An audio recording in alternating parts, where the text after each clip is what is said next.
19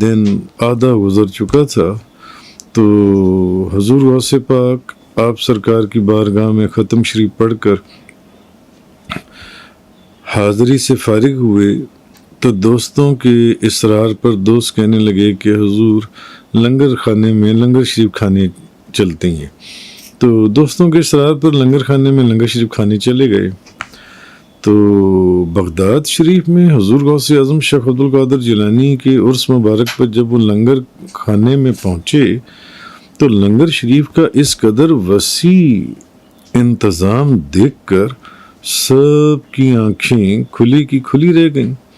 کیونکہ آج تک زندگی میں جتنے بھی بزرگوں کے عرس پر لنگر شریف کا، ان کے عرائض پر لنگر شریف کا انتظام دیکھا تو یا تو دسترخوانوں پر دیکھا یا زمین پر بچھی دریوں پر یا پرالی پر مہمانوں کو دال روٹی والا بھنڈارا ہی تقسیم ہوتے دیکھا. زندگی میں جن بھی بزرگوں کے مزارات پر حاضری ہوئی ان کے عرس کے پر لنگر شریف میں دال روٹی تقسیم ہوتے ہوئے دیکھی، اور دریوں پر یا پرالی بچھی ہوئی ہے اس پر یا پھر دسترخوانوں پر. مگر شہنشاہ اولیاء کی بارگاہ میں تو منظر ہی عجیب تھا. حضور غوث اعظم کی درگاہ پر اور بلا روک ٹوک VIP پروٹوکول کے ساتھ آنے والے زائرین کے لیے شاہانہ لنگر شریف، اور لنگر شریف بھی ایسا جو کسی 5 سٹار سے کام نہ تھا، 5 سٹار ہوٹل کے لنگر کھانے سے. لمبی لمبی ڈائننگ ٹیبلز پر ہر روز مینو ہی مختلف ہوتا. ہم وہاں جتنے دن رہے ہم نے دیکھا کسی دن پلاؤ بریانی مرغ قورمہ، کسی دن پکوڑے Kentucky fried chicken fried fish, pulao raita chutney ketchup juices 7 up cold drinks چائے کافی بسکٹ کیک فروٹ کے ساتھ جتنا کھانا کھاؤ بھلے ساتھ لے جاؤ، کوئی تشنگی باقی نہ رہے. ایسا لنگر ہم نے وہاں تقسیم ہوتے ہوئے دیکھا حضور غوث اعظم کی درگاہ کے اوپر ہزاروں لوگوں کے اندر. تو واقعی یہ بات بھی ایک سوچنے کی ہے.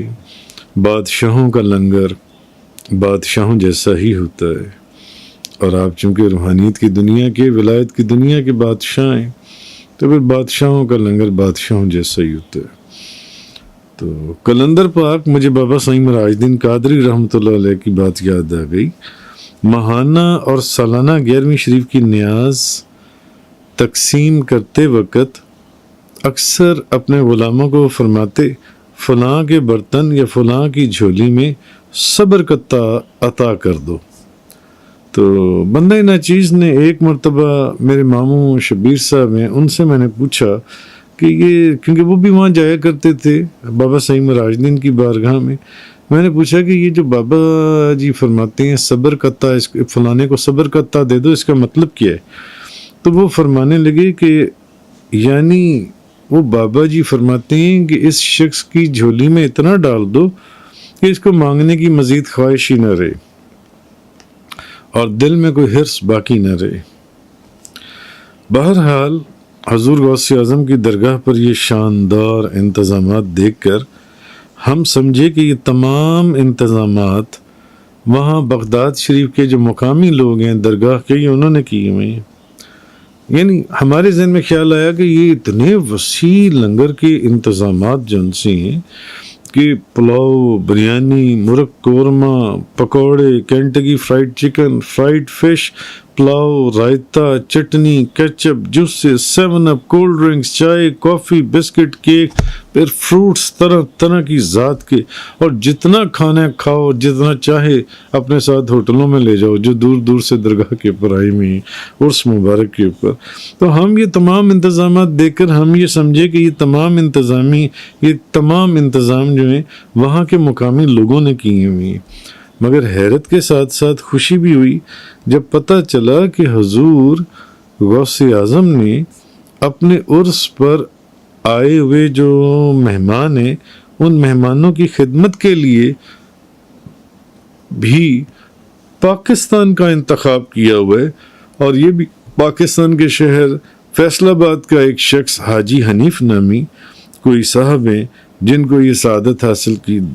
سعادت دی ہوئی ہے کہ وہ وہاں بغداد شریف میں آنے والے پوری دنیا سے جو حضور غوث اعظم کے مہمان ہیں ان کے لنگر کا انتظام وہ شخص کرتا ہے.